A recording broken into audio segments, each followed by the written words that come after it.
The extraordinary events I'm about to relate happened many years ago. I was 25, happily unmarried.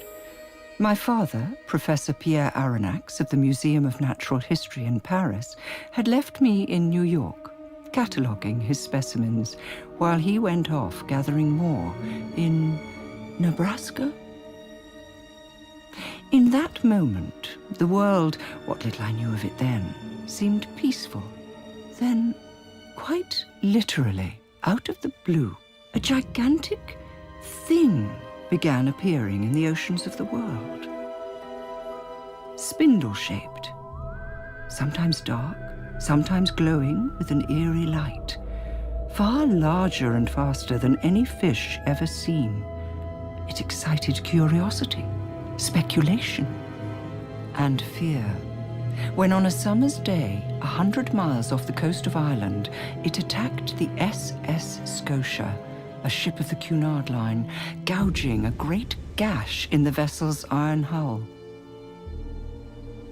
More attacks followed in the Atlantic and the world's other oceans, and so the fear grew.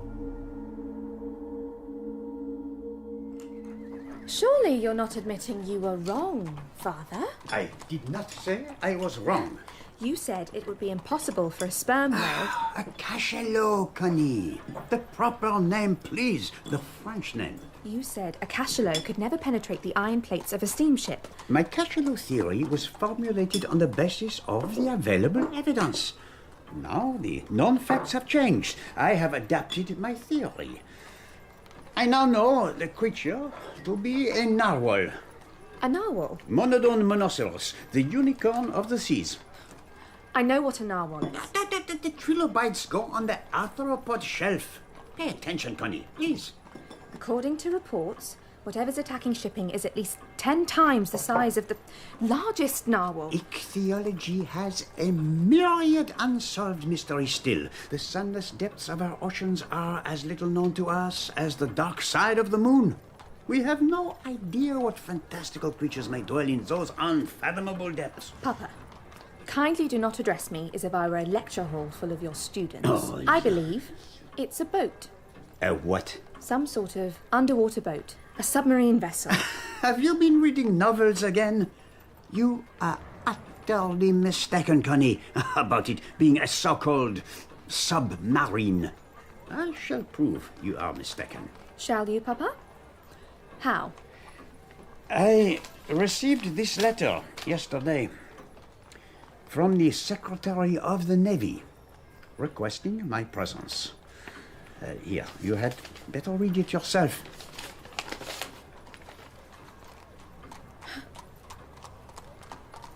Shall you go? I most certainly shall. It is an honor to be asked. But why you? I beg your pardon? No, Papa. I meant, aren't there any American marine biologists who can hunt this creature? My treatise, Mysteries of the Great Ocean Depths, has lately been published here to considerable acclaim. Of course. I know that, Pack but... my trunks, Connie, for a long voyage. Perhaps as long as half a year. Take me with you. Don't be absurd. You're a girl. A woman. Precisely.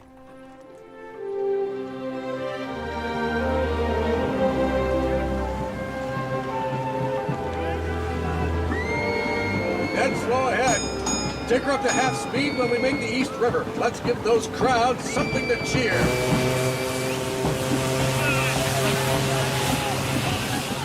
Captain Farragut. Monsieur Aronnax. And Professor Aronnax. Welcome aboard the USS Abraham Lincoln, Professor. I'm happy to be here, Captain. I saw you on the dock when we were casting off. I wasn't sure you'd make it. I was waiting for my daughter to come and bid me goodbye. Seems she had something more important to do.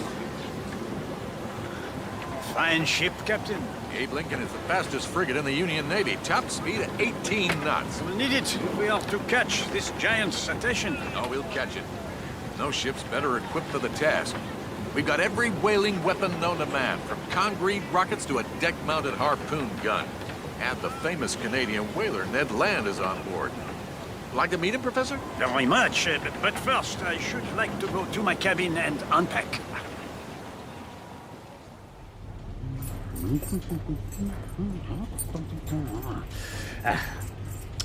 Where did that silly girl put my almanac?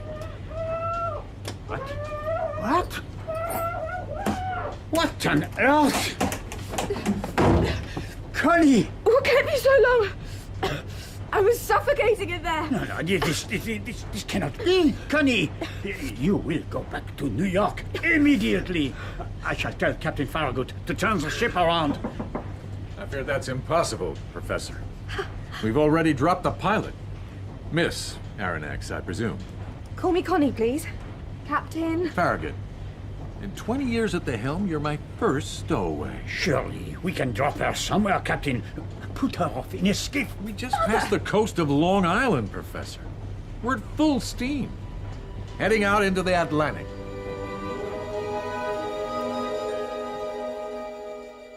What can I tell you about Ned Land, the Prince of Harpooners? Physically, he was exactly as you'd expect. Tall, lithe, muscular, perhaps 40 years of age, which seemed ancient to me then. An uncomplicated fellow, or so I thought. A man's man, who didn't care to be challenged or mocked, which was a challenge in itself. A woman? The captain said you had remarkable eyesight. What the hell's a woman doing on board? If I'm honest, Ned Land frightened me then. I sensed his distrust. He distrusted all womankind. His tightly coiled violence. Of course, at that first encounter, I didn't see the darkness that lay beneath. So, not uncomplicated at all. We shall patrol the sea lanes where it has previously appeared and hope it finds us. Hope is not a very scientific quality. You think a narwhal, Professor? Well, what other marine creature has an appendage that could penetrate the hull of a ship? An iron ship. Plates as thick as my hand. Your point, Mr. Land. I've known a narwhal's tusk pierce a wooden hull. Plate iron? It wouldn't leave a dent. Exactly. Therefore, I believe it's a vessel that can sail beneath... Connie, please. Try not to look foolish. Very likely, this is a monster from the lower depths, where pressures reach 100 atmospheres or more. Therefore, the creature's very structure would have evolved to resist such immense pressures. So we watched and talked, and in time Ned Land thawed a little. I found him less intimidating, and the Abraham Lincoln sailed on, patrolling the oceans of the world from the Arctic to the equator and beyond. We saw porpoises and razorbacks and cachalot and... I see it! I see it! On the starboard bow! Ah, that's a bowhead whale! Alina mysticetus, an inoffensive animal. Keep looking! Days turned to weeks. Weeks became months. Nothing. The crew became... mutinous is too strong a word. Surly. Careless. Finally, 200 miles off the coast of Japan...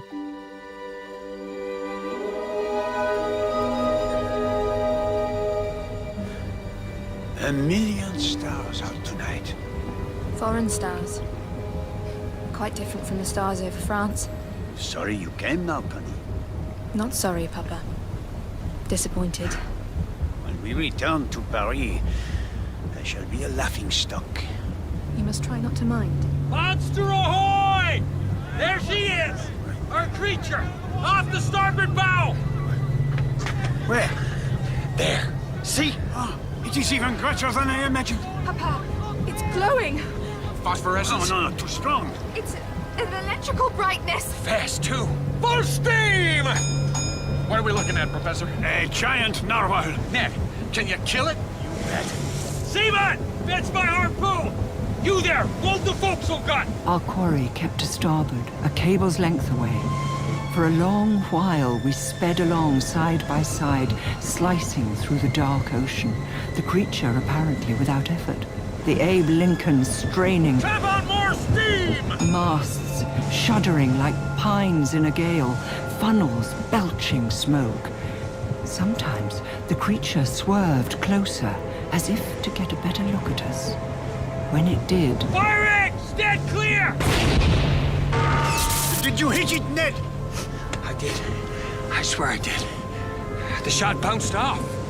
at last, as a pale moon rose over the inky sea, It's slowing down. He must be flagging. Half steam! Slow ahead! It's gone dark! What's it doing? Is it wounded? I'm not sure I like this. It's turning! He is coming this way. Coming here! Setting the Warsus! Full astern! Reverse engines! the creature bore down on us at a tremendous speed. It was 20 feet away when I saw Ned hurl his harpoon.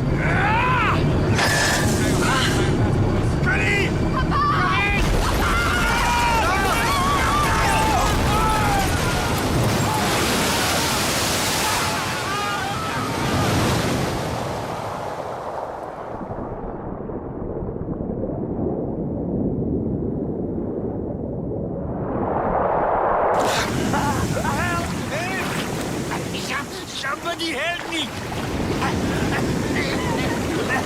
Help me, please! All right, come on! I've got you! Stop struggling! Or I shall have to hit you!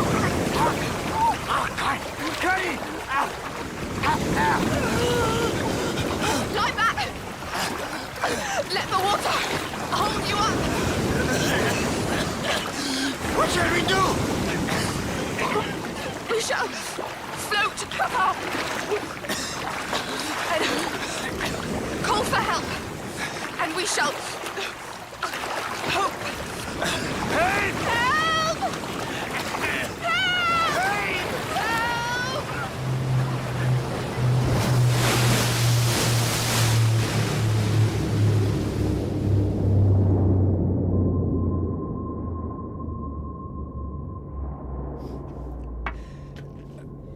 Papa, Connie? Where are you? stay there. I'll come and find you. My head. Ed? You're here too. Bastards took me by surprise. Let them try it again. Ned, calm down. Don't tell me to calm down. Losing your temper won't help us.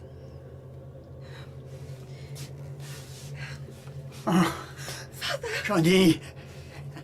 We must feel our way around the walls. Get a sense of how big this chamber is. Look for a door.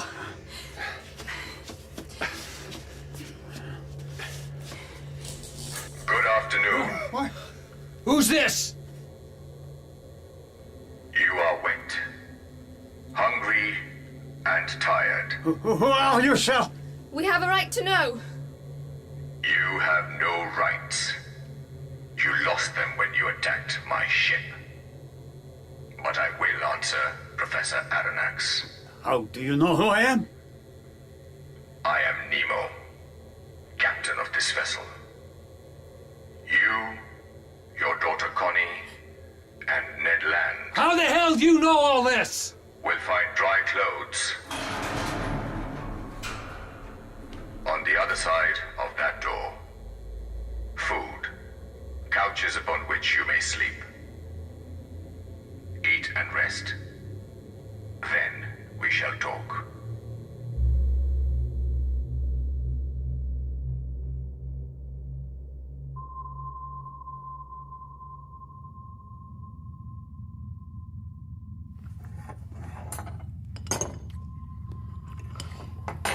What an extraordinary room.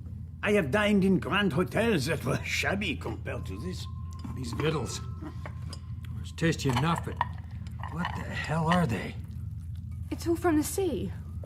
Don't you agree, Father? Yeah, you are right. Plants, aquatic plants, fish, mollusks. I believe this dish is made from the sea cucumber, an echinoderm from the class Holothuridae. Give me red meat any day. when we had eaten our fill, a great exhaustion overcame us, and we fell into a deep sleep. We must have been out for several hours. My father woke first.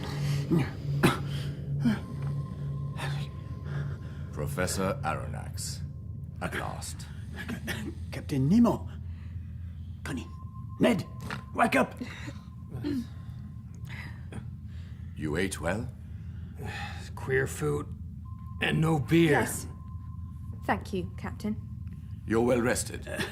We are. I have been pondering what I should do with you. I believed I had cut myself off from humankind. Yet here before me, unbidden, are 3 sorry specimens of it. We didn't choose to be here. You didn't choose to sail on the Abraham Lincoln. You didn't choose to pursue me across the 7 seas. Mr. Land didn't choose to fire on my vessel. We believed that your vessel was a narwhal. If you had known you were hunting a ship, would it have stayed your hand? Why should I not put you back where I found you, on the hull of my ship, then sink beneath the waves and forget you were ever there? That would be barbarous. No civilized man would do such a thing. You believe I am civilized, Miss Aronnax? No. I have turned my back on civilization. Yet I am not a murderer. You will remain on my ship, free to come and go as you please. Free to see and to study everything. But never to leave. Correct. What? Never to see home, friends, family ever again. You will not find that as painful as you expect. Free as a convict is free to move around in his cell? I'll never agree to that. Not ever. Your agreement is immaterial, Mr. Land. I am telling you what must happen if you wish to live. You abuse your power, Captain. This is cruelty. No, this is clemency. You attacked me. You will find the Nautilus, that is the name of this singular vessel, more congenial than you imagine. Not a prison, but a treasury. I know your magnum opus, Professor. Mysteries of the great ocean depths. You do? But for all your knowledge of the underwater world, I guarantee you will be constantly astonished. Not bored for an instant. You too, Miss Aronnax. Alas, I cannot speak for Mr. Land. You sure as hell cannot. On land, despots unleash every earthly horror. But here, a mere 10 fathoms down, they have no sway. Here, you may find peace. Here, and only here, I am free. Which is why I never leave. I saw my father's eyes light up when he heard Nemo's words, and I was worried. Come, let me show you the Nautilus.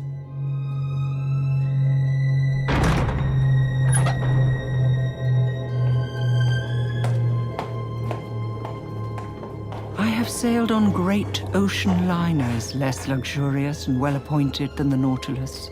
My library. 12,000 volumes. Homer to Victor Hugo. Xenophon to Georges Sand. Unsurprisingly, you will find the oceanography section particularly comprehensive. Professor? You have all of my books. Of course. Next, a long gallery hung with paintings, old masters by Correggio, Titian, Holbein, modern works by Delacroix, Ingres. Pretty lady. That's the Virgin Mary, Mr. Land. By Murillo. At the far end, a great pipe organ, a score by Bach, open above the manual. Do you play, Captain? When the mood takes me. You're welcome to use it at any time. You say you've turned your back on civilization. It seems to me you've brought civilization into the Nautilus. Oh, can this be an imperial spondyle? It can, Professor. I found it in the Gulf of Mexico. I have never seen one before. I have many rare shells. How many men on this ship? I will not tell you that, Mr. Land. Well, what makes it go? I hear engines, but they don't sound like steam engines.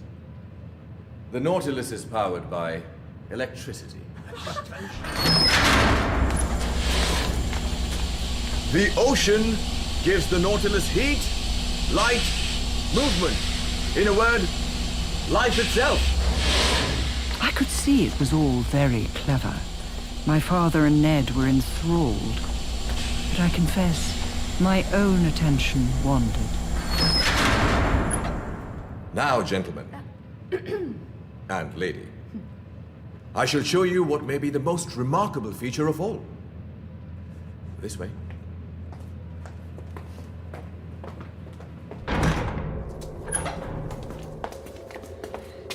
We need to know what we're up against. How many men Nemo has at his command? From what we've seen so far, it could be 10 or 100. Exactly. So we need What are you whispering about? the size of the crew. You're not contemplating escape. On that or seizing the ship. This vessel is a marvel. We are fortunate to be aboard. In here, please. We are presently cruising at a depth of 25 fathoms. The water outside is warm and teeming with fish, and a host of other marine creatures. How would we know that? When we can't see it. Wait.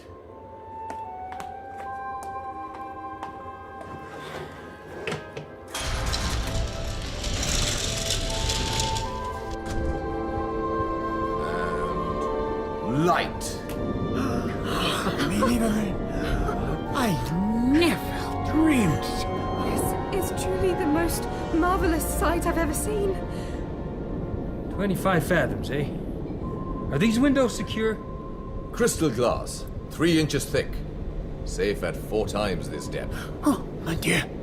What's a torpedo mama water doing in these waters? Connie, where is my notebook? It was in your pocket when you were washed overboard, Papa. I can supply you with a replacement, Professor. I have to admit, Captain, it's worth being here just to see this. I knew you'd see sense. Even you, Mr. Land. Captain Nemo did not appear for many days after that, though members of his crew, silent and impassive, anticipated our every need. As Nemo had promised, we moved about the Nautilus freely, though we encountered several locked doors. While Ned and I explored the ship, my father remained in the saloon, transfixed by the ever-changing view of the undersea world with all its strange and flamboyant denizens. Connie, behold, Sargocentron speniferum. From time to time, the air on the Nautilus turned stale and thin. Then the ship rose to the surface, hatches were opened, and we were allowed to step out and stand upon a small railed platform above the gently curving deck. No land in sight. Never is when we surface. You notice that? I have. I don't imagine it's fortuitous. You all right, Ned? Oh, fine and dandy. You look What? on edge. I don't do well in confined spaces. Never have. That's why I ran away to sea. I need sun on my face, wind in my hair. And now here I am stuck in this damn underwater oubliette. I gotta get out, Connie. Before my black dog starts howling. You're black. You mean melancholia? I mean madness. Ah, there you are. We won't talk of this now. Not with your father. I just saw Nemo. Still alive, then? I started to wonder. He invited us to go hunting with him tomorrow. Hunting? He said hunting, not fishing. Yeah, I think so. I was rather preoccupied by a spider lamprey, the largest I have ever seen. Nemo said we would be hunting in his forests on the island of Crespo. Crespo? Never heard of it, have you? I don't believe I have. Terra firma at last. This could be our chance, Connie. You said you never left the sea. I did. Silly, I suppose.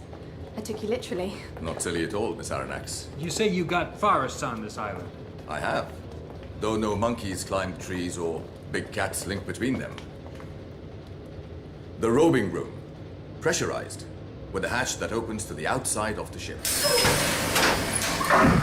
They are underwater, are they not? These forests. That makes no sense. How can you hunt underwater? Step inside, Mr. Land, and find out.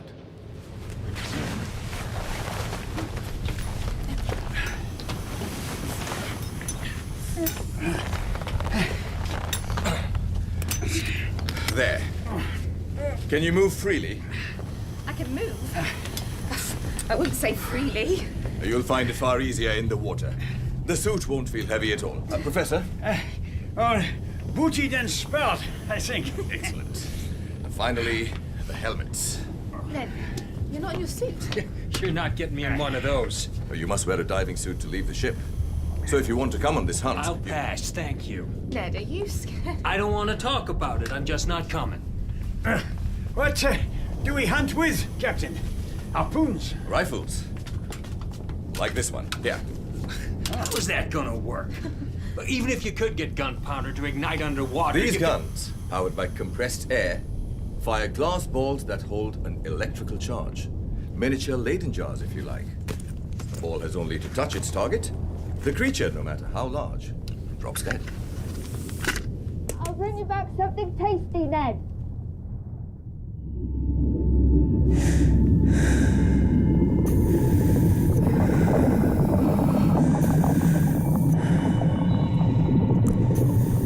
I shall never forget the subaquatic stroll across the savannah of the seabed. But how can words convey such a wonder? Captain Nemo walked ahead. My father and I followed a few paces behind.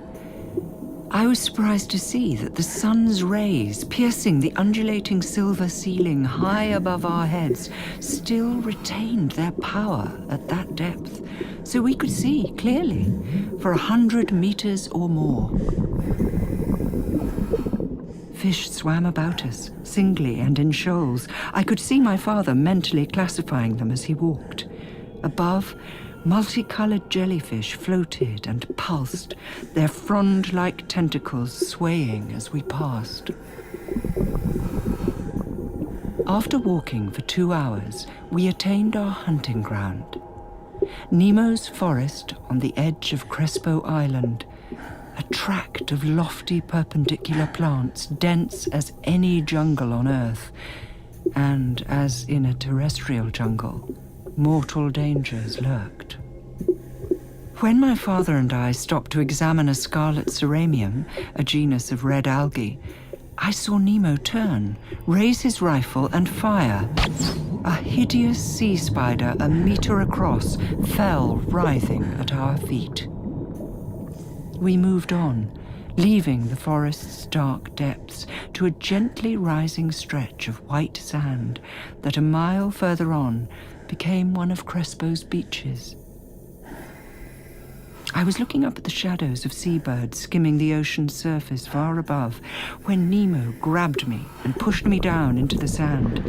Before I could protest, I saw 2 monstrous man-eating sharks swimming towards us. As they passed, inches overhead, I glimpsed their tarnished silver bellies, their dead eyes, their open maws with rows of razor teeth. Felt the glacial brush of their fins. It seemed a good time to head back to the Nautilus, where we ate heartily and slept for over 24 hours.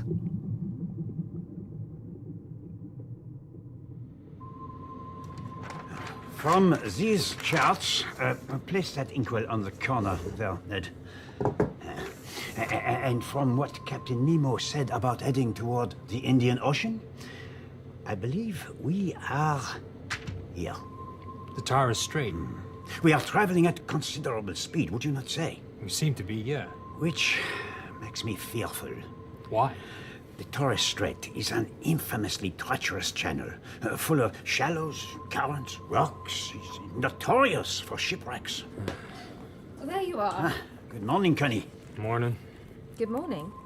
You should be wishing me a happy new year. Today is January the 1st. Are you sure? Positive. Well, we better start making scratches on the wall like inmates of the Bastille. Mark off the days. Another year over. What a strange year it's been. Who knows what the next will bring? Well, the end of our incarceration, I hope. Because if I'm forced to spend another month... Whoa! What's going on? Are you all right, Papa? I am.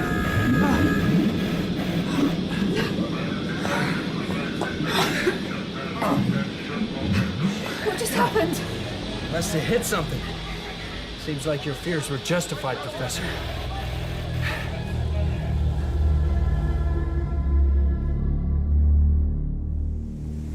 Good, good. Now dive down and check the screw. An accident, Captain. Incident, Professor. I thought so, Connie. We've run aground. Dear me. Well, let's hope you can lift your precious ship off that sandbar, or it's just so much scrap metal. I'd really rather you stayed below. And miss all the excitement. That your entire crew down there? Nice try, Mr. Land. The currents may be strong here, Captain, but the tides are not. The Nautilus won't move easily. There'll be a full moon on the 6th, so the tide will be in flood. It will lift the Nautilus then. That's almost a week away. Do you have somewhere else to be, Miss Aronnax? I should dearly like to be somewhere else. For a few hours at least. Oh. Where? Oh. That island.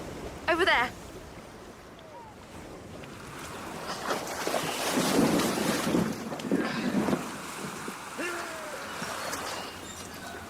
I am amazed Nemo agreed. A tiny island set in the midst of a torrent. Why would he not? Freedom! For a while, at least. We'll see about that. What do you mean? Here, take a rifle.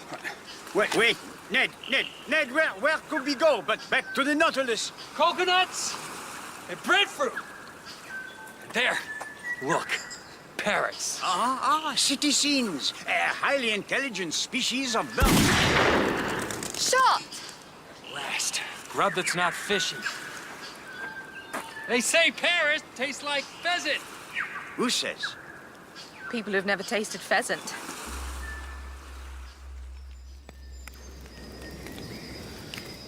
A singular culinary experience, Ned. Not terribly like pheasant, more like... Old boots? I noticed you ate it. I was famished. And the toasted breadfruit was delicious. Night falls fast in these climes. Time to head home. Home?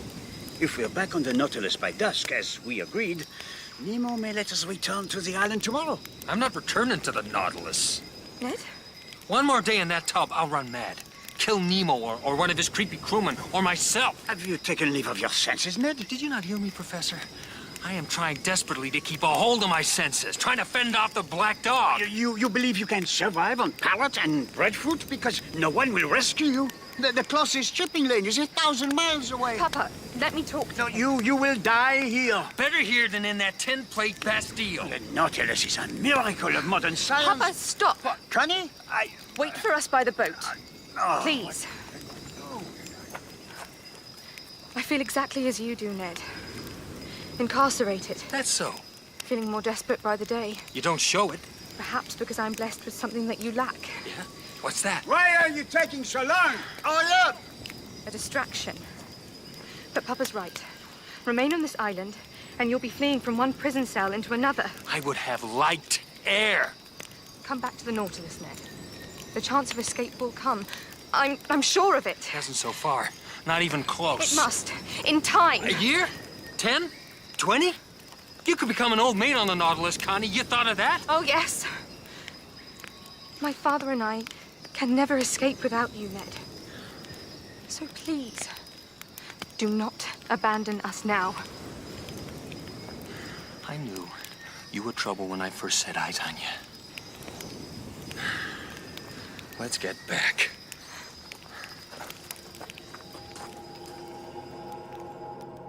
But I fear when Ned returned to the Nautilus, his black dog came too, and it was even hungrier than before.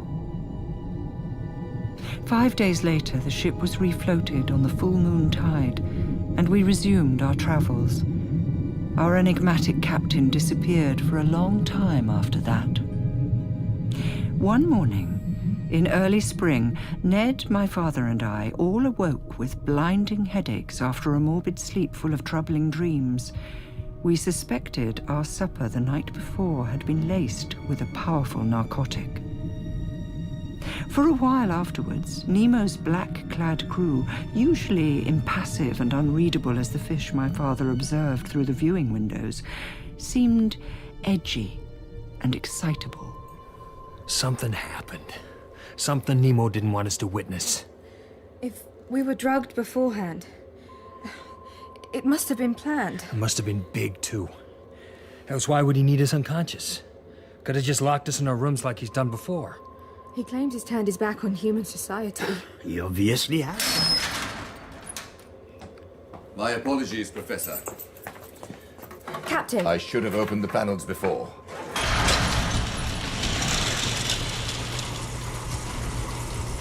Oxycephala, a tasseled scorpion fish. Connie, my notebook? Your pocket, Papa. We were wondering where we are, Captain. We have just entered the Gulf of Suez. Tomorrow I shall take the Nautilus to the surface. You may go out, take the air. About time. And enjoy the sights of the Mediterranean. The Nautilus is a remarkable vessel, Captain. But unless she can circumnavigate the continent of Africa in 24 hours... Or they finished digging the Suez Canal, which I doubt. The Mediterranean, Captain? Really? I shall let you in on a secret, as you will never be able to divulge it to anyone off the ship. There is a natural tunnel, 50 meters down, connecting the two seas, the Arabian and the Mediterranean. It runs from Suez to the Bay of Pelusium. Sure there is. You don't believe me? Wait until tomorrow.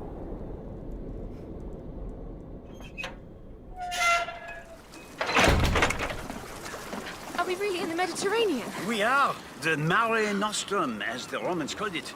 Enjoy it while you can. I mean to be in the North Atlantic in 48 hours.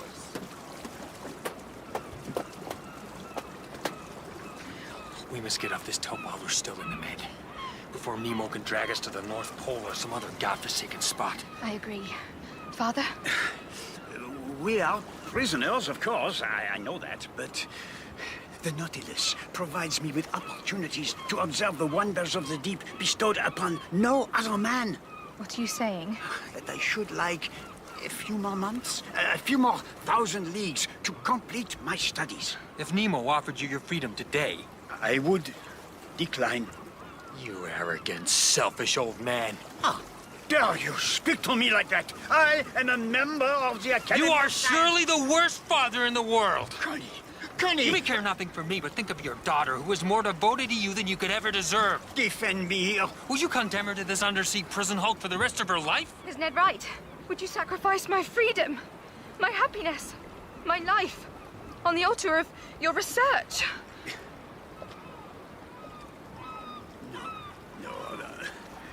Of course not. Connie, Ned, forgive me. Should a chance of escape present itself, we must seize it. We need darkness, and we need to be on the surface. Not too far from some stretchy European coast. Then you would swim? I would. I would risk drowning. So would I.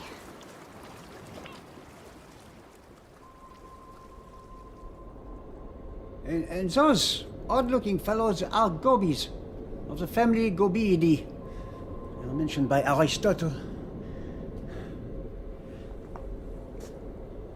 Am I truly a bad father? Oh, Papa. Don't heed Ned. He fears for his sanity cooped up in here. It makes him angry. Since the day your mother died, can you remember your mother, Connie? Well, falling hair, a bosom, a scent. Not really a person.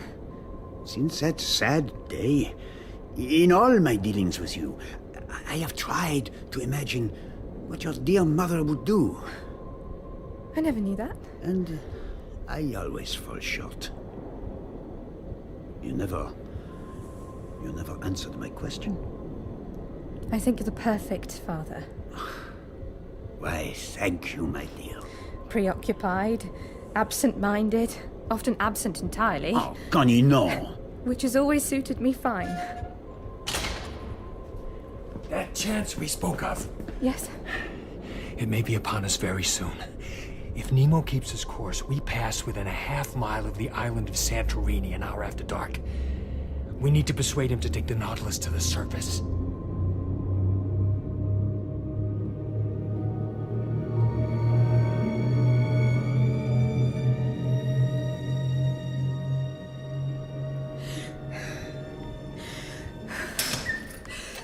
He is in here.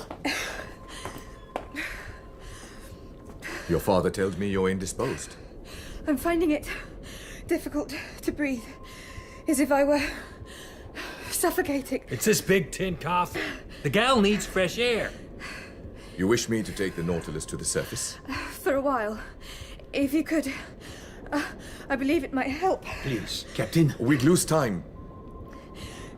But if it would ease your distress, I believe it would. I'll give the order.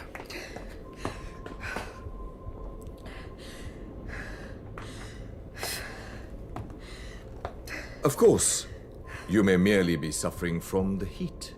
What heat? Well, you can barely feel it yet, though even now, if you place your hand upon the viewing glass, warm already. Soon it will be too hot to touch as we enter the caldera. No. The what? The undersea volcanoes around Santorini. When they are active as they are now, the sea around the island boils.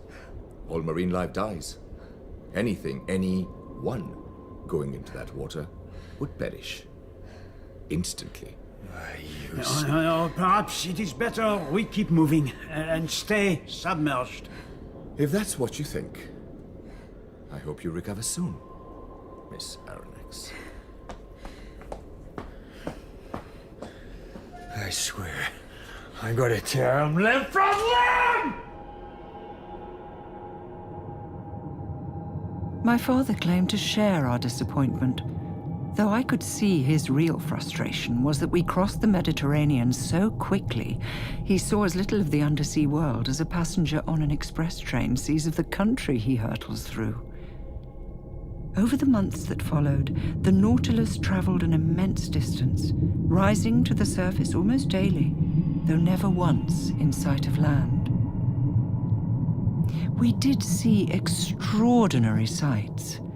Icebergs bigger than Notre Dame, shipwrecks galore, and most memorable of all... Look, there. Pomocante dollies. I was with my father in the saloon, watching a pageant of vivid emerald fish swim by. I was worrying about Ned, with whom I'd exchanged barely 10 words in the last month. And if I'm honest, I was also feeling a little sorry for myself. So lustrous, as if they were wearing velvet gowns, like a crowd of young ladies going to a ball. I wish I could go to a ball. Oh, Connie, I'm sorry. I didn't think I would... Close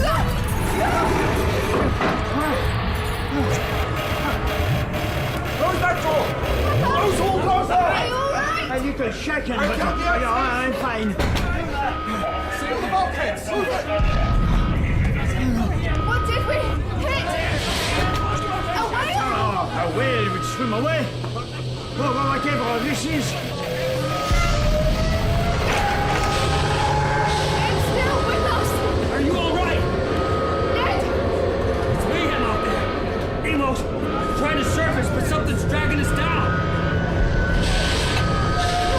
Oh, no! No! What the hell is it, Professor? It is far larger and stronger than I ever thought possible. What? Papa! What is it? Architoothless megatoothies. What is it? A giant squid! Go to your cabins! Another incident, Captain! No! I insist! For your own... Can you take us to the surface? I'm trying! But I fear the creature is implacable! He just wants to go home to the ocean depths. And take us with it! Get us as close to the surface as you can, Captain. Get me a harpoon and I'll see you on deck. What will you do? I shall kill it. Mr. Land, I really don't this! Well, don't just stand there! Come on!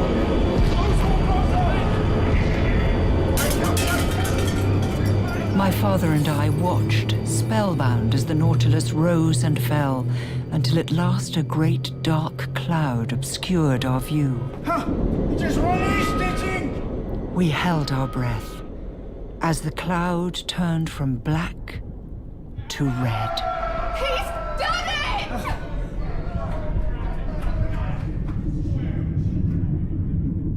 Ned saved the Nautilus that day. Saved Nemo and the crew. Saved us. And I believe saved his sanity in the process. Ned and I hatched a plan to free the skiff from its housing on the deck of the Nautilus and use it as a vehicle for our escape. We purloined tools to accomplish the task and bided our time.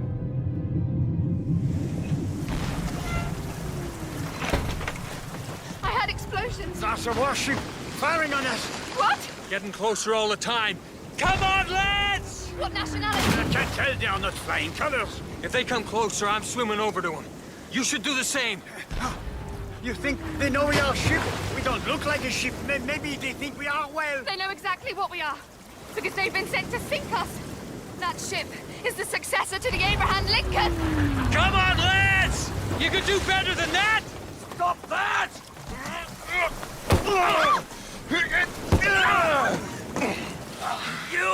You do not want to fight me, Mr. Land. Get below. All three of you. Now! You mean to attack that ship? I mean to sink it. Captain, I beg you don't. It would be murder. Why not vanish beneath the waves and slip away? Don't presume to judge me. Here, I am the law. I am judge, jury, and executioner. Those are the words of a tyrant. Whoever sent that ship is the tyrant. I am the reviled, the dispossessed. Thanks to them and their kind, I lost everything I ever loved. My wife and children, father and mother, even my homeland. Now either go below or drown.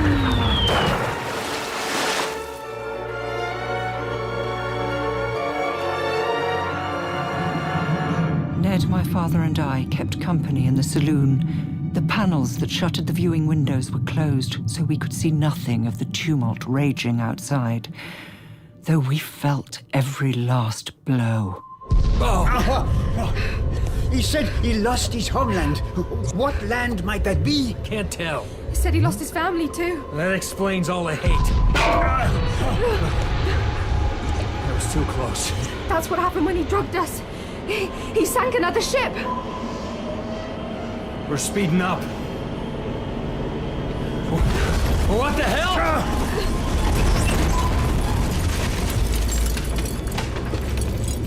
Still moving? I can't tell.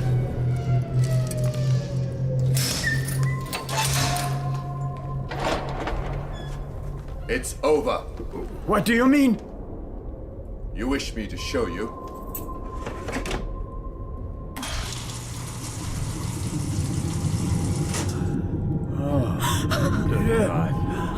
A mere 10 meters beyond the glass, a great mass of wood and iron, rope and sailcloth that had lately been a ship descended slowly into the depths. The Nautilus followed it down as if eager to dwell upon its final agonies.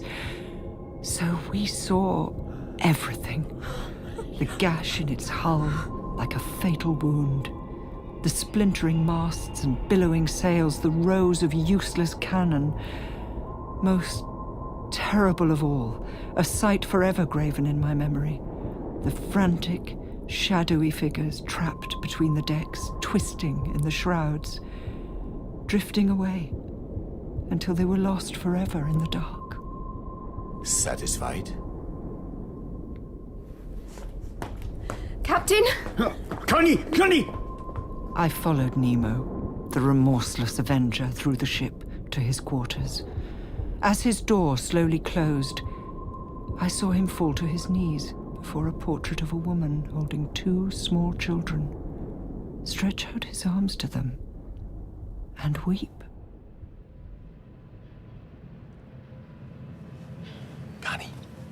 Connie, wake up. Ned? We're getting out. Tonight. How? In the skiff. When the Nautilus rises for air. We'll be caught. No. Nemo hasn't left his quarters in days. Not since the sinking. There's never anyone on watch. How far from land will we be? 20 miles, maybe. I saw it through the fog last night. We've hardly moved since then. What land is it? I don't know. I don't care. The weather? Strong winds, rough seas, but I've rowed in worse. You'll prepare your father? Of course. Will he come? Gladly. Papa views Nemo very differently since he sank that ship. He's as desperate to get away as we are. I'll be waiting on deck as soon as we surface. Connie, one more thing. Yes. If Nemo or any of his crew tries to stop me, I mean a fight. To the death if I have to. I'll fight with you. My father, too. If we die, Ned, we die together.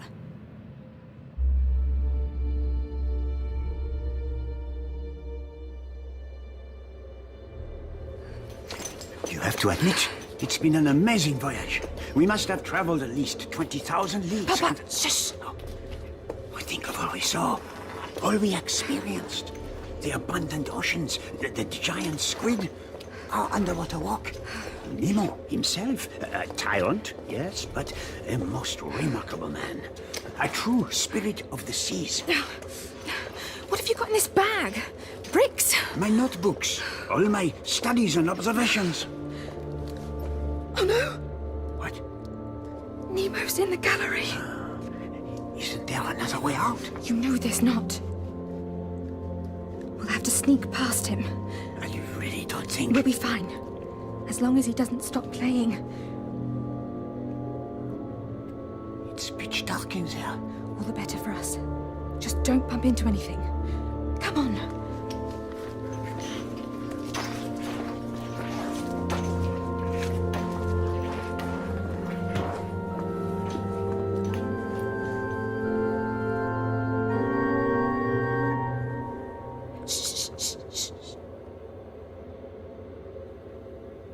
Oh God, enough! Enough. Quick.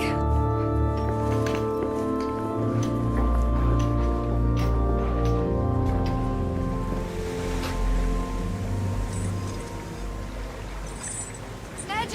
I thought you were never coming! Need a hand with that? No! I got the boat free, I just need to cut these cables! There is something happening down there. What kind of something? The crew are leaving their quarters. They sounded agitated. They know we're escaping!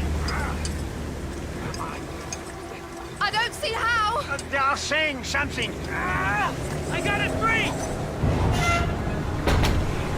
Shut us out. What's that? Oh no. The maelstrom. That's the great whirlpool. We can go now! Nemo is taking us into it. Oh God!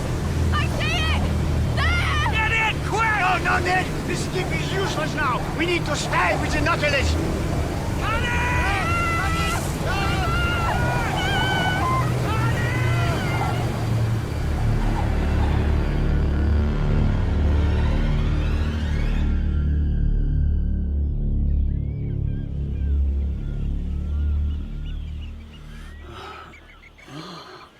Papa? Connie. Oh, Papa. I feared you would never wake up. Where are we? The Lofoten Islands, off the coast of... Norway, yes. There are orcas here. Orcinus orca. How did we survive? By a miracle. Oh, no. Did... Oh, poor Ned. Poor Ned's right here, Professor. Ned! Can't you smell my backy? Oh, thank goodness. Connie's a strong swimmer. She bore you up. I helped her. Not really a miracle. Thank you. Let me shake your hand. I'm sorry. I think your wrists may be broken. We all got knocked about. You most of all. You struck your head, Papa. You've been unconscious for 2 days. What happened to the Nautilus? We don't rightly know. Not for certain. I watched it go down. into the maelstrom. I've been talking to the islanders. Ships go in, they say, but no one's ever seen one come out. Nemo is dead then? Seems so. With all his crew. So now, we shall never know his secrets. How he built that extraordinary vessel. Why? Where he was from. Indeed. And who he really was. Perhaps. Though somehow I find it hard to believe the world will never hear from him again.